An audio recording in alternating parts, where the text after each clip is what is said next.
Ô, galera, estamos de volta aqui no Gente a Mente. Hoje a gente vai discutir um caso interessante, né, da psiquiatria que começou a surgiu em 52, mas ninguém sabe que isso existe, né? É uma coisa muito rara, ainda mais porque precisa de câmera no hospital para pegar praticamente a maioria dos casos. Mas é a questão do Munchausen, né?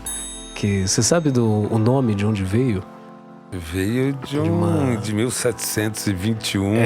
1720. O Barão de Munchausen. Barão de Munchausen, né? Que fazia umas histórias fantásticas. Ele foi pra guerra, voltou, e daí ele contava as histórias ali no meio da aristocracia alemã. Eu não sabia disso. Daí ele falava que foi pra lua, que ele entrou num canhão e foi lançado pro inimigo. Que ele andou num cavalo dividido ao meio, que tava vivo.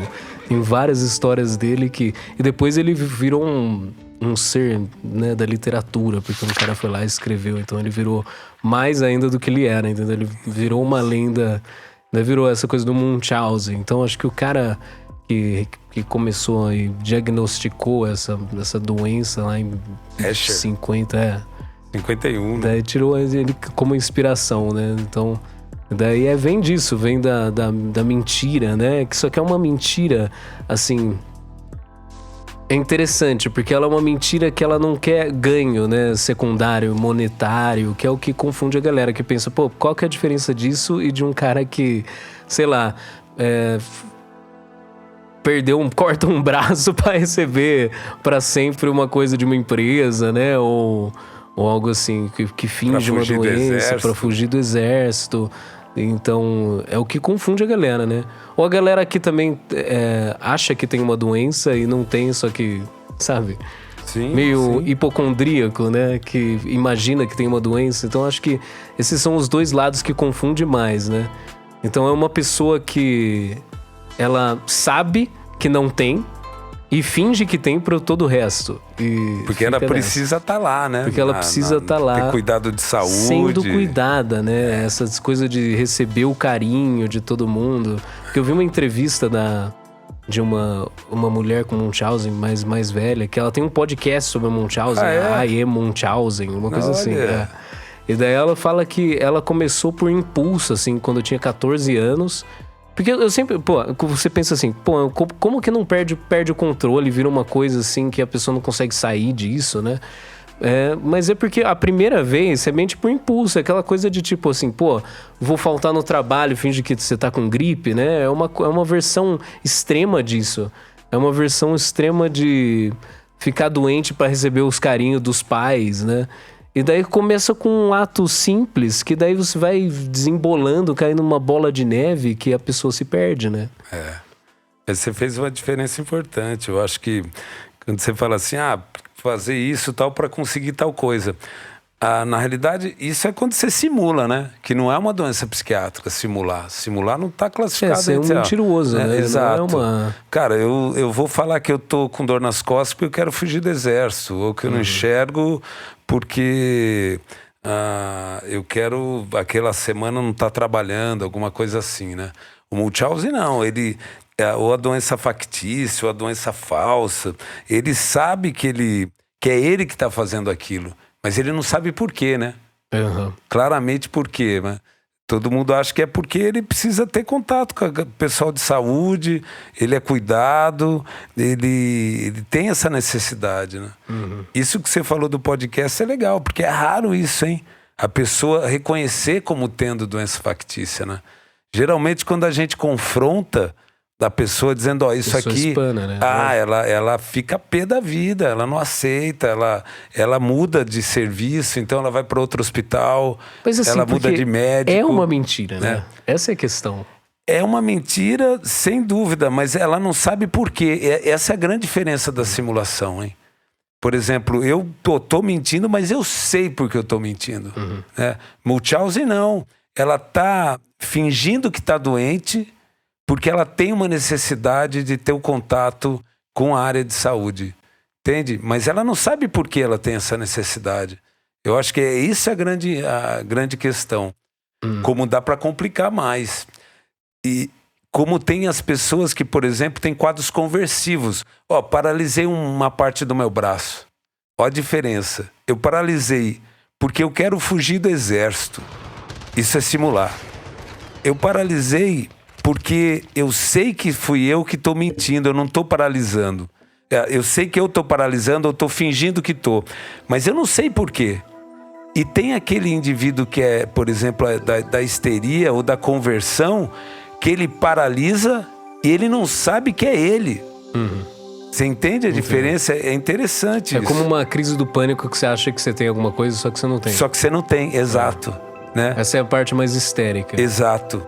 Então o indivíduo que tem São graus de diferença de consciência do que você está fazendo. Exatamente. Né? Exatamente. Eu vi um cara que falou que é genial, que ele explicou perfeitamente numa frase o que é o cara que estava entrevistando ela. Sim. Que ele falou assim, os sintomas que são para ser médicos, na verdade são sintomas psicológicos disfarçados. Exato. E a pessoa tá indo procurar uma ajuda médica, sendo que na verdade ela tem problemas psicológicos. Psicológicos. Mas o quanto é difícil pro médico se dar conta disso, né? Porque imagina o seguinte, o cara vai lá, assim, ó, eu tô com uma febre 2 vezes por semana há 6 meses. Aí o cara passa por um monte de exame, todo mundo investiga e não encontra nada. Aí o indivíduo pensa, vamos dar antibiótico aqui porque deve ser uma infecção. Aí o cara tem efeito colateral com aquilo lá. Então o cara, ele pode mentir sobre o sintoma, ele pode exagerar sobre o sintoma também, né? Ele pode criar o sintoma. Mas isso é um problema na área médica em geral, né? Tipo, é aquela coisa do Dr. House, que ele falava assim, everybody lies, para todos os pacientes.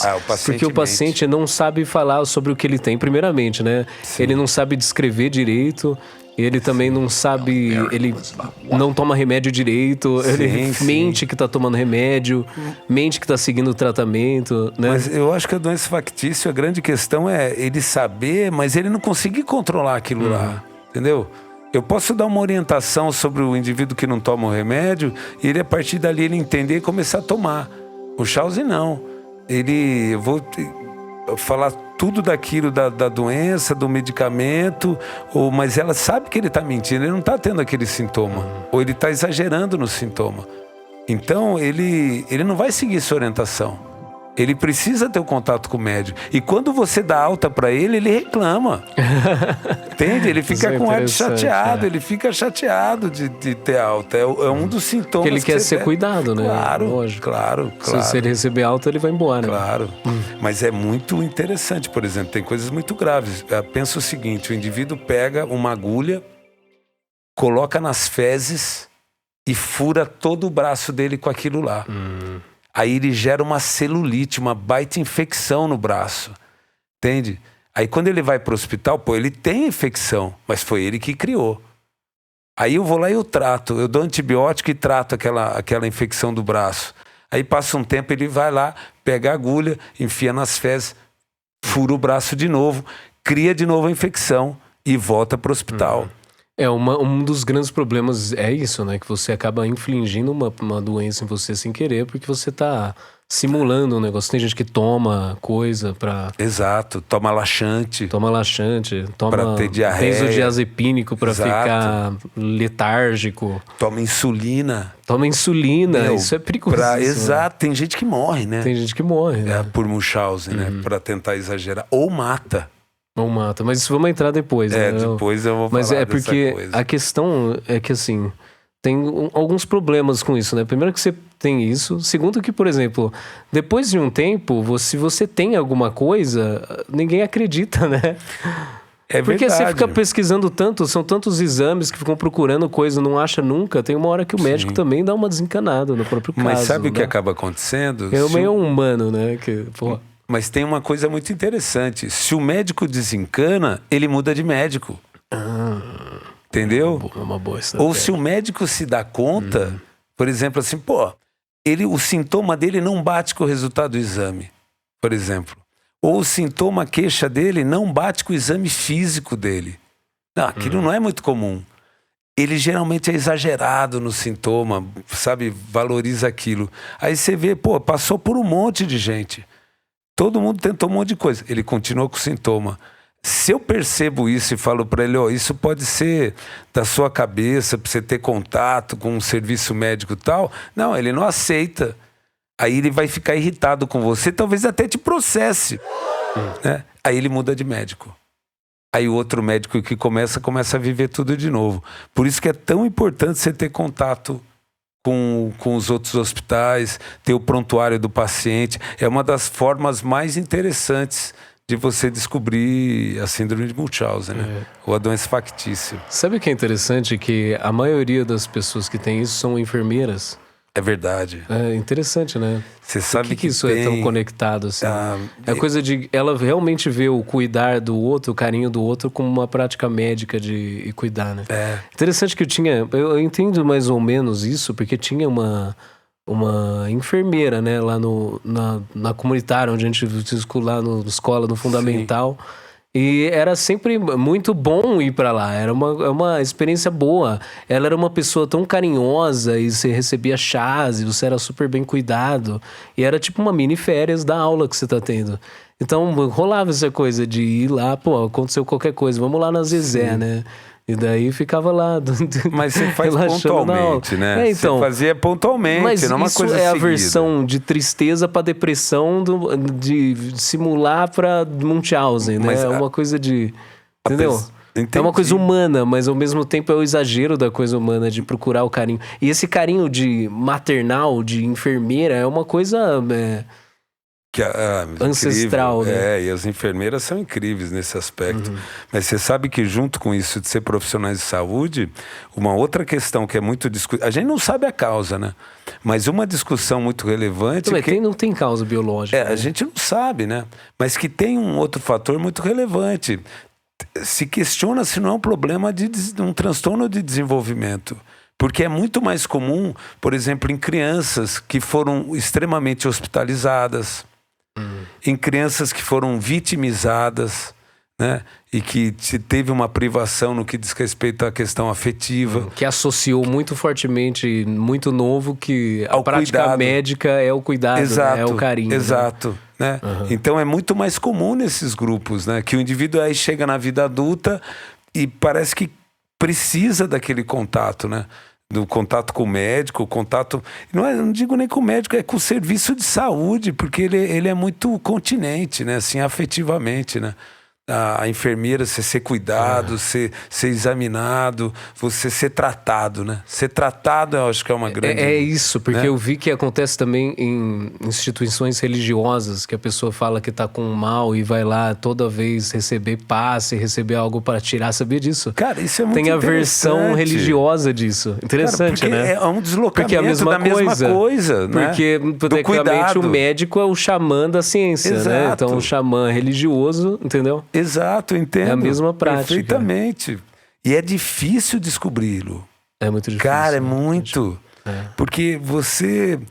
E é interessante... Porque se são enfermeiras, elas são boas em simular porque elas sabem as doenças.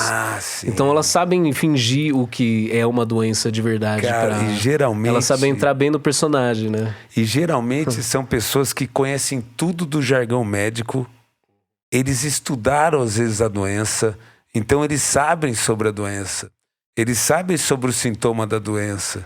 Então, ele finge ter aqueles sintomas e muitas vezes... Aí você vai examinar, ele não tem. Entendeu? Aí sintomas, por exemplo, sintomas que são difíceis de avaliar. Dor abdominal. Eu tô com dor abdominal. Tem gente que passa por cirurgia. O cara é operado. Difícil de quantificar, né? Dor abdominal. Dor de cabeça, né? É difícil quantificar. Diarreia, mas aí o cara toma medicamentos que são laxantes, né? É difícil quantificar. Infecção. É muito comum doença de pele, né? Porque o próprio indivíduo gera aquilo lá. É muito difícil. Você não, a primeiro momento, o médico não questiona isso, né? O cara tá lá, ele quer ter aquele cuidado, ele diz que ele tá tendo aquele sintoma... só que a gente sempre tem que questionar, sempre desconfiar. Porque aquela primeira história do House que o paciente muitas vezes mente, mas não somente, às vezes emocionalmente ele não consegue falar daquilo, né? Não é tão simples às vezes falar de um determinado sintoma, né? Porque ele tem medo, ou porque ele está preocupado, ou porque aquilo é uma vergonha, né? Às vezes você está com medo de que aquela dor de cabeça pode ser um câncer, então eu não vou dizer. Eu não vou falar para o médico que se ele não descobrir, eu não estou com câncer, entendeu? Ou eu estou vivendo isso porque eu sou alcoolista, mas eu tenho vergonha de dizer, então eu não conto, né? Então, isso não é mentir, né? É uma questão de ordem emocional, mas o Munchausen não. Ele faz isso repetidamente, né? E aquilo é, de fato, impactante na vida dele e que gera um custo no serviço de saúde absurdo, né? Esse é o outro lado, né? Gera um custo absurdo. Não né? só de recurso, mas também de tempo, né? Exato. Também pode internar uma pessoa que tá realmente precisando de quarto e daí tá lá o cara com Munchausen lá. Exato. Pedido de exame de forma repetida, o tempo dos colegas que estão avaliando e até procedimentos que podem pôr em risco a vida dele. Pô, o cara começa a mimetizar uma síndrome em região específica que, de flanco esquerdo que mimetiza uma apendicite. Aí o cara vai lá faz tenta abrir exame. a barriga, e é uma cirurgia de risco. Exato. E tá passando por quê, né? Por esse risco. Exato. E tem gente que tem, né? Várias cicatrizes já por cirurgias que foram desnecessárias, né? É algo relevante. E tem gente que falsifica como eles são ligados à área de saúde, ele pode falsificar o exame. Ah, interessante, né? Entende? Tem os contatos. Exato. O cara pega uma urina infectada, fala que é dele. Pô, eu tô com infecção urinária. Entende? E trata. Sabe o que é interessante? Por que alguém, por exemplo, não... Porque tem jeitos de te dar uma doença de verdade, né? Então por que eles não realmente tentam se dar uma doença de verdade ao invés de ficar falsificando uma? Por exemplo, por que ele não se cega? Pra ser um cego pra sempre, porque daí realmente é um cego e é cuidado pra sempre. Mas, então, alguns casos, eu acho que em casos graves... Chega a esse ponto? Por exemplo, o indivíduo pode passar por uma cirurgia, ele pode morrer na cirurgia, entende? Ou uma infecção dessa que eu te falei que ele gera na pele, ele pode criar uma septicemia depois, que é uma infecção generalizada e morrer. Né? Então, o Munchausen tem esse lado, né? Tem níveis diferentes. Uma coisa é você exagerar no sintoma. Eu tô com mais febre do que eu tô, ou tô com mais dor do que eu tô. A outra é dizer que eu tô, ou pegar a agulha e injetar na pele e tá com uma infecção que você mesmo criou, né? Ou correr o risco de ter uma cirurgia, né? Ou tomar remédios que você não precisa, que seguramente podem gerar sintomas muito difíceis de serem tratados, às vezes, né? Tem por exemplo, choque anafilático. Nossa! Né? Porque o indivíduo pode se utilizar disso. O cara toma insulina para entrar em coma insulínico, né? E vai para o hospital. Tem convulsão, né? É complicado, é um autoenvenenamento, né? É difícil de avaliar. E é muito mais em mulher, né? Mulher faz mais. Mulher faz uns mais 65%, uma coisa assim. 70%, varia de 60%, 70% de mulheres em relação a homens. E em média é por volta de 35 anos, tem essa coisa da idade também. Você vê mais casos entre 34, 35, 38. Ali é o maior... Não que não aconteça em outras idades, né? Porque eu imaginava mas nessa que criança idade... que tem mais essa vontade de ser cuidada, assim, ainda mais de um jeito mais maternal, assim. Ela não tem essa percepção, a criança, né? A criança não faz isso, né? A criança é muito sincera, né? Mais ou menos, né? Não, ela até uma certa idade. Não, mas você sabe a idade da mentira também. Não, você pode... A criança simula, né? Então. Você entende? Ela simula. Fala, mãe, tô com dor aqui, não quero ir pra escola. Tem um limiar, né? Exato. Ela não faz Munchausen de não saber o porquê, né? Essa coisa do factício, de ela ficar repetindo, é uma mistura, né? de fato com fictício, né? Uma coisa que é meio ali, meio na realidade, meio não é, né? É a doença factícia, assim, que ela não é verdadeira, né?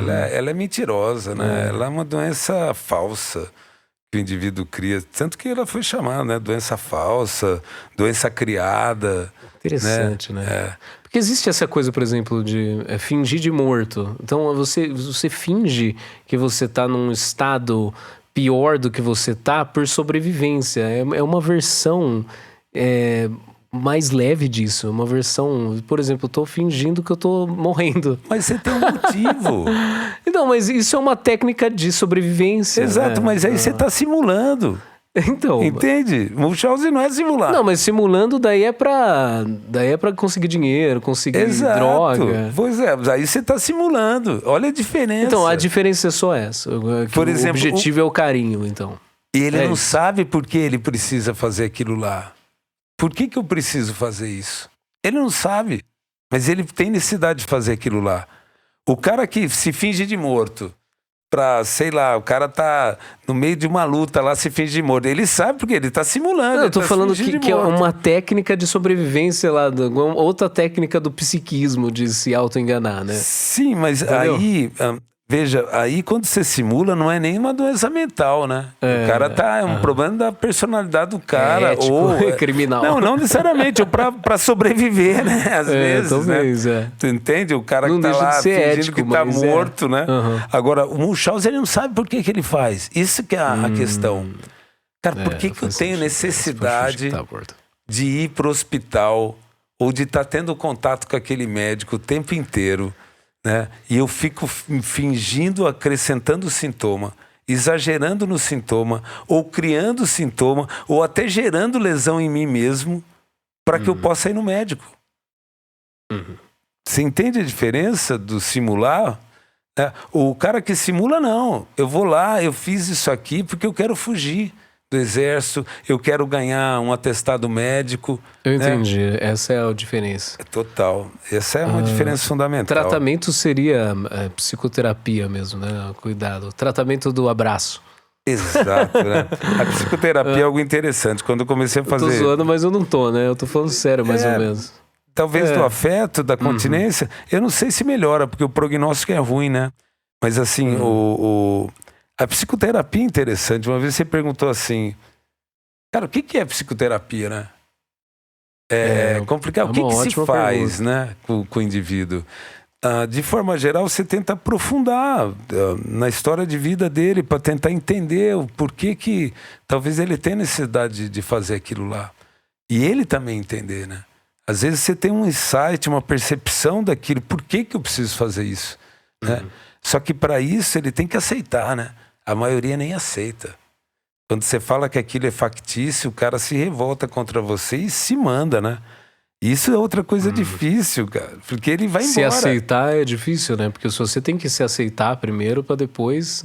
Realmente, porque é algo que, além, tipo, é perigoso, mas se não tiver uma doença tão séria que você está simulando, você está conseguindo o que você quer e ao mesmo tempo não tem tanta coisa negativa que vem junto. É uma coisa... Então, por que você procuraria o tratamento, né? Exato. Nos casos mais leves... Por quê, né? Exato. Por que você não está conseguindo, no meio da sua família, com seus amigos, a nível social... Né? Você pode conseguir isso de outras formas, né?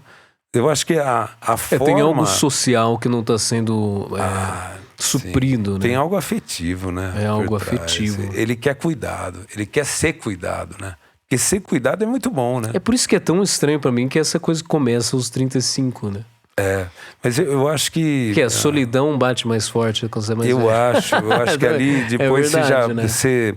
Por exemplo, há 30 e poucos anos é o momento que muitos casam, né? O indivíduo... Aliás, tem mais em solteiro também. Faz sentido. É interessante, mais em mulheres. Provavelmente com gente sem bichinho de estimação. Provavelmente. Que o indivíduo ou a mulher ali que está vivendo aquilo passou por situações de frustração, né? Tá sozinha, né?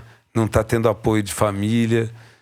ou já viveu e percebeu que teve tantos problemas da infância com doença que aquilo foi legal ser cuidada, mas no fundo tem um ganho, né? Um ganho secundário, porque do ponto de vista primário é péssimo, né? O indivíduo ele pode ter outras formas de lidar com isso, mas tem um ganho secundário, afeto.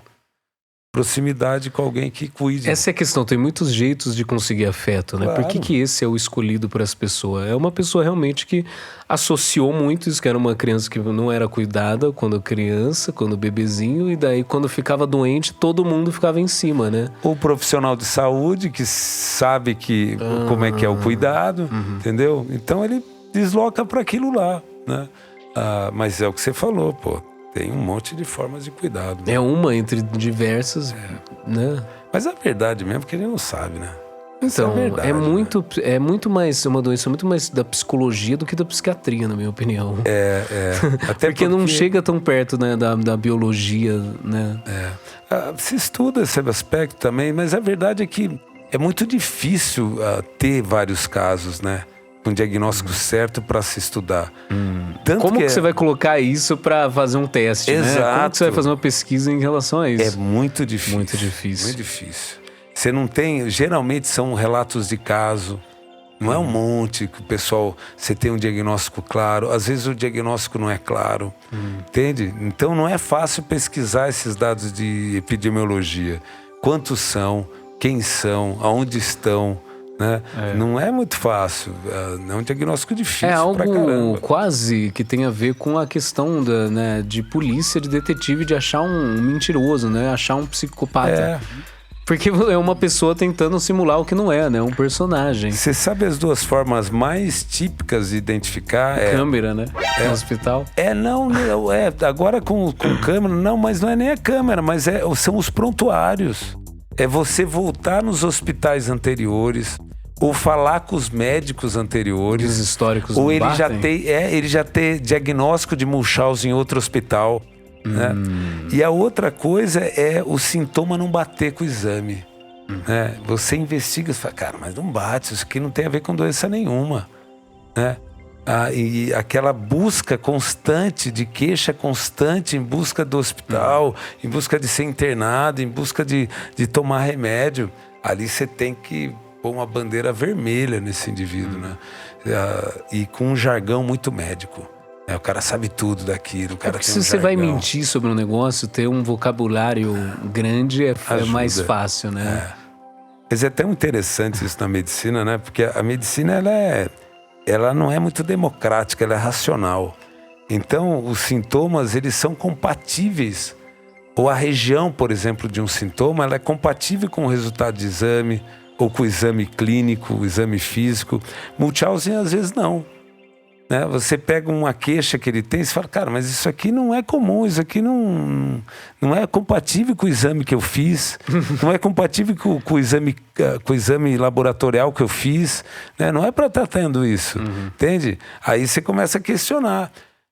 Imediatamente os médicos vão falar assim, isso é emocional. Não sabe nem direito o que é isso, mas isso é emocional, né? Já bate, né? Ainda mais que com você, depois de 40 anos de trabalho, você bate o olho e você já sabe o que a pessoa tem, né? Mas e daí simular fica muito difícil, Exato. né? Às vezes é mais difícil simular. Mas aí você vai investigar, você requer tempo, você precisa conhecer o paciente. E aí a dificuldade, quando ele começa a se ligar que eles estão percebendo o que está rolando, ele vai embora, ele muda. Então ele troca de médico. Aí começa tudo de novo, entende?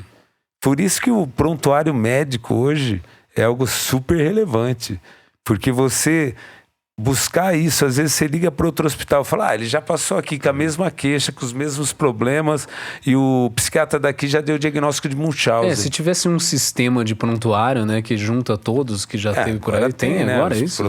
Não entre hospital para hospital, né? Entre hospital e hospital, né? Não ia ser bom? Tem que contar com, às vezes até com...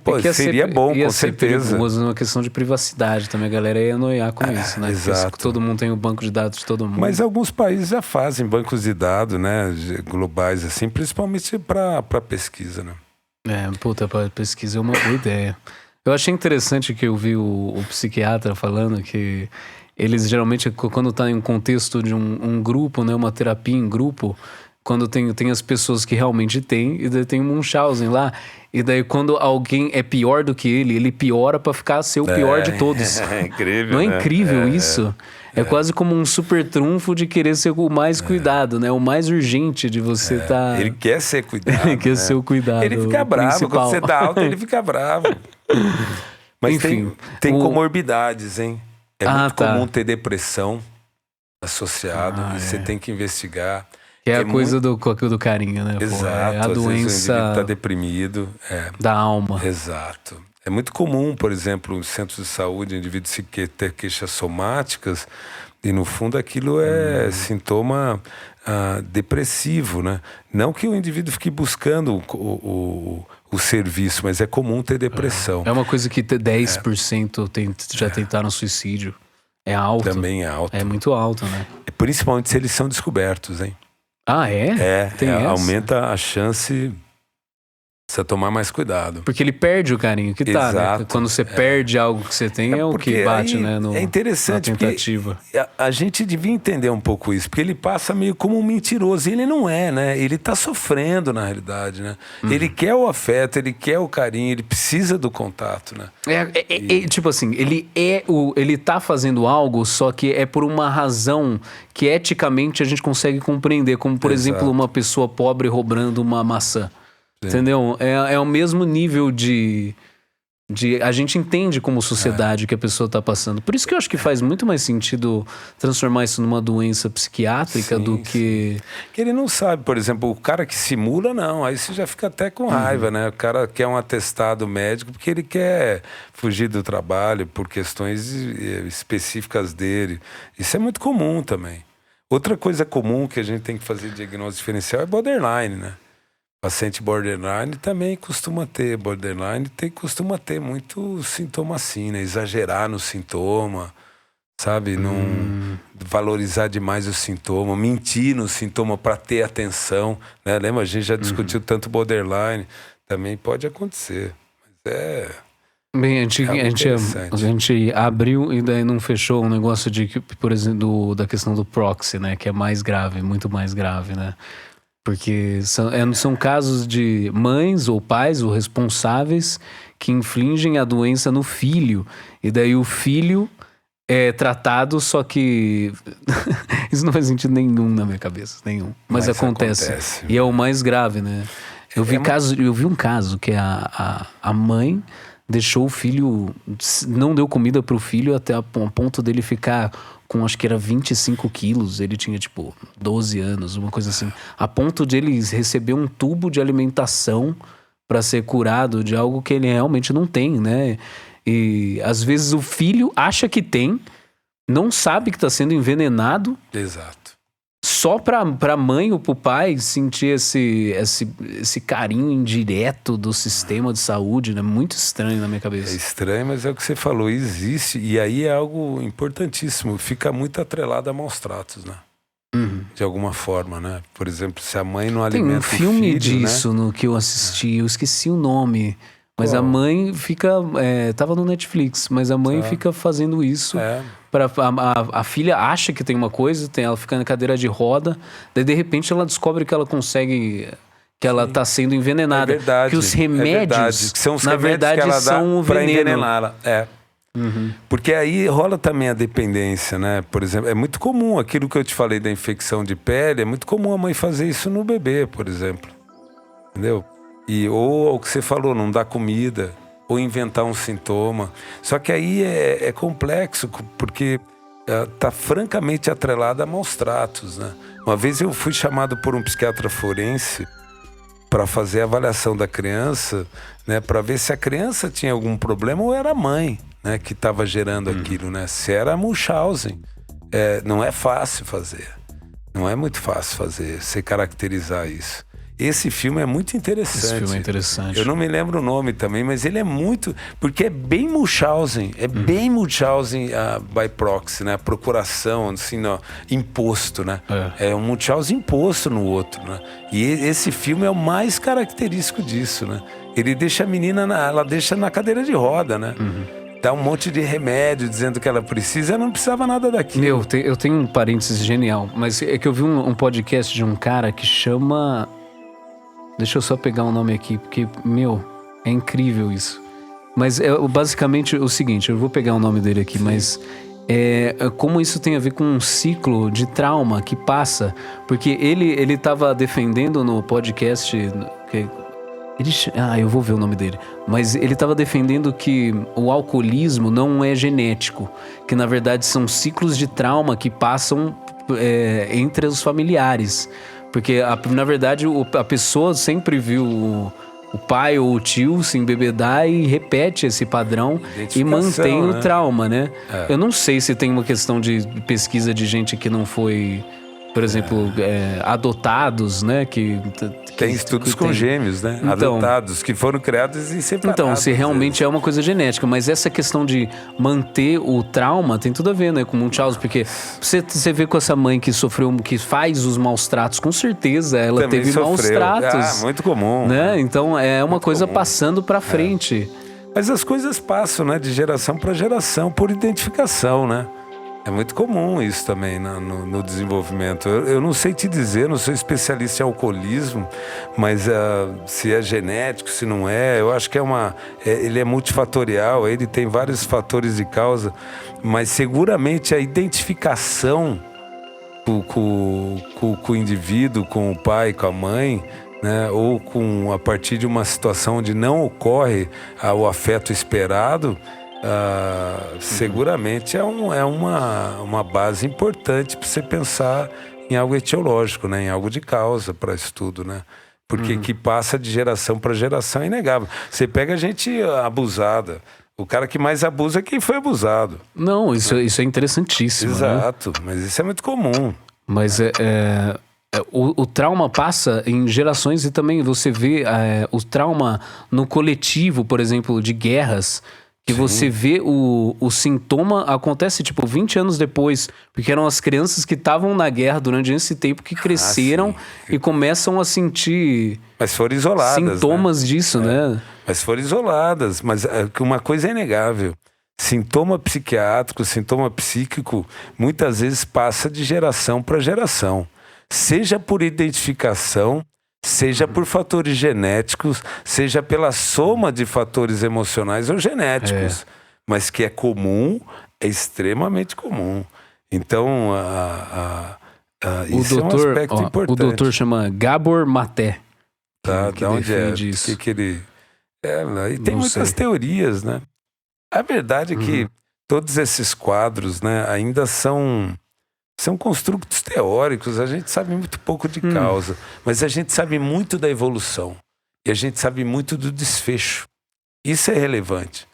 Quando você coloca ele dentro de um grupo psiquiátrico, de uma doença, eu posso saber pouco de causa, mas eu sei muito como as coisas vão acontecer e como ele vai ser na vida adulta, ou o que aquela doença vai gerar na vida dele. O como a gente não sabe, mas o que a gente sabe. O porquê a gente não sabe, mas como vai evoluir. Como funciona, e como vai terminar. O que a gente sabe.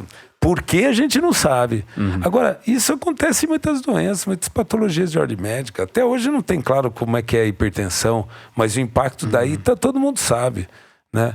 O impacto da depressão todo mundo sabe, tá aí para quem quiser ver hoje pós-pandemia. A coisa do ambiente contra a genética é uma das coisas que a gente menos entende, né? Mas você sabe que estudos com gêmeos criados ajudam em muito separado nisso, né? São interessantíssimos, né?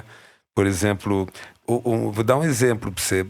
Crianças agressivas demais. Talvez o fator maior de risco para isso, crianças com problema de conduta, por exemplo, é ter pais com problema de conduta. Né? Aí você faz estudos com gêmeos separados, criados em famílias diferentes, mas se o pai biológico, adotados, tá? Gêmeos monozigóticos adotados, criados por famílias diferentes. Né? Se um tem, o outro tem também, por exemplo. E o pai biológico também tinha. Então o alcoolismo talvez Por seja exemplo, tem igual, algo né? genético profundamente. Mas tem outros que não é tão genético, é o meio que interfere muito. Não, e é um meio que desencadeia ou não. Então pode sem ter dúvida. incubado, entre aspas, e de repente surge por motivos externos, né? Cara, tem uma máxima que é assim, né? Não é o gene, a gente pode ter o gene que for, né? Mas o gene pode ser expresso ou não. Isso Depende, às vezes, do meio, né? é a salvação de muitos. né? É a soma, né? Eu estava ontem estudando uma coisa que não tem nada a ver, mas estudando muito física quântica, né? Se você fez a conexão, talvez tenha a ver. Cara, porque olha só que interessante, né? A física quântica, quando você chega lá naquela partícula que ninguém sabe, que se manifesta de forma diferente pelo observador. Se você trabalha com uma luz de fenda, por exemplo, quando você trabalha com partícula subatômica, você pode ver uma manifestação de onda.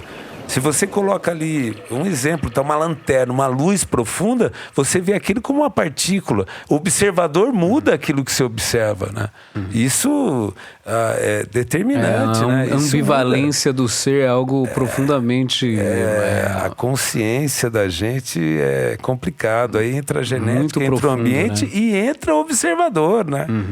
Entra quem observa, quem faz Ainda mais porque se não tivesse o médico, não existia Munchausen, né? Sim. Se você não tivesse um sistema de saúde... Provavelmente não. Ou existiria na busca do xamã, do pastor, do xamã. Algum cuidador, né? Ou do próprio pai, lá. né? A criança sempre doente, ou se fazendo de doente pro pai dar atenção, né? Você sabe como que em civilizações antigas também, não tem muito a ver, mas tem tudo a ver. Em civilizações antigas, como eles sabiam que se eles tinham uma civilidade entre eles ou não? Não sei. Eles sabem disso, caso eles achem gente com fêmur quebrado que curou. Quer dizer que foi cuidado. Que foi cuidado. Olha, então eles sabem pelos esqueletos se eles viviam numa civilização que tinha uma certa empatia, eles cuidavam um dos outros ou não. Porque se pegar uma fratura de fêmur em idoso não cuidado, seguramente o indivíduo vai fazer embolia, vai falecer. Mas a empatia vai conseguir muito... comer, né? Não vai nem conseguir comer, o cara não vai conseguir nem se mexer, né? A empatia vai muito para trás, né, na história humana, nesse sentido. Eu acho interessante, né? Como as pessoas criam formas de avaliar as coisas, né? Isso é legal, né? É brilhante. Lá pelo fêmur, pô... Então esse povo foi mais empático, se cuidou mais do que esse aqui, né? É bem interessante. Bem muito interessante. Ou o jeito que ele está enterrado. Porque se você enterra eles de qualquer jeito, o osso fica jogado. Então não teve um cuidado né, pelo luto de realmente enterrar de um jeito... respeitoso ou não. Daí você percebe nesses detalhezinhos pelo esqueleto. Cara, muito interessante. O nível da civilização, né? O nível de evolução, né? Exatamente, muito legal. Então, muito beleza. Mas assim, o que a gente pode fazer por essa pessoa? É isso, é psicoterapia, né? Cara, psicoterapia. Tratar a comorbidade da depressão. Tratar a comorbidade quando tem. E primeiro identificar. Eu acho que esse podcast ajuda muito o pessoal. Primeiro da saber que existe, saúde, né? Saber que existe. Aqueles que têm, saber que, tem cuidado, vai buscar ajuda. Tem jeitos de afeto muito melhores do que esse. Qualidades maiores. Exato, eu sei que é uma coisa inconsciente, mas... E as pessoas se voltarem um pouco para isso, saber que existe, né? Saber que pode estar acontecendo aí com um membro da família e os médicos estarem super antenados, porque se a gente não tem uma máxima na medicina que diz assim, se você nunca viu, você não faz diagnóstico. Se você não conhece, você não faz diagnóstico daquilo lá. Você nunca viu, você não conhece aquilo lá. O sintoma está escancarado na sua frente. E você não faz diagnóstico porque você nunca viu. Então, tá antenado em Munchausen é importante para a área médica, é importante para os indivíduos que estão vivenciando isso, que busquem ajuda. Tem formas de tratar, é o que você falou, tem formas diferentes de se lidar, né? Ou para quem tem alguém da família, alguém que está ali do lado, que você percebe que está buscando muito hospital, buscando muito aquilo, uma necessidade de afeto muito grande através daquilo. Prestar atenção nas crianças também, né? Porque as crianças isso é mais relevante, que é o ponto. Porque ali... Por exemplo, professores ou outros ao redor. Né? Exatamente, isso também é importante. Qualquer tipo de abuso infantil. Exatamente, a forma do multihouse imposto. É o monitoramento do coletivo, porque é geralmente uma coisa familiar que é o baque. E aquela história, né? Eles fogem, né? Eles mudam daí de ambiente. Então, poder falar, né? Poder, às vezes, até denunciar. Porque é uma forma de maus tratos, né? Você tá impondo na criança ela não comer, por exemplo, para perder peso, para você levar ela para o hospital. Ou você infectar o braço da criança correndo o risco de ela morrer, porque você precisa levar ela ao hospital. Essa é a questão, esse é um problema sério. Exato. Munchausen mata também, né? É isso aí, galera. Valeu. Tem mais alguma coisa? É isso, né? Eu não. Eu tenho boa semana para todo mundo aí. Boa semana, pessoal. Tamo junto. Segue a gente aí. Dá 5 estrelas, dá like. Isso ajuda bastante. Valeu, pessoal. Segue a gente. Valeu. Tchau, até a próxima.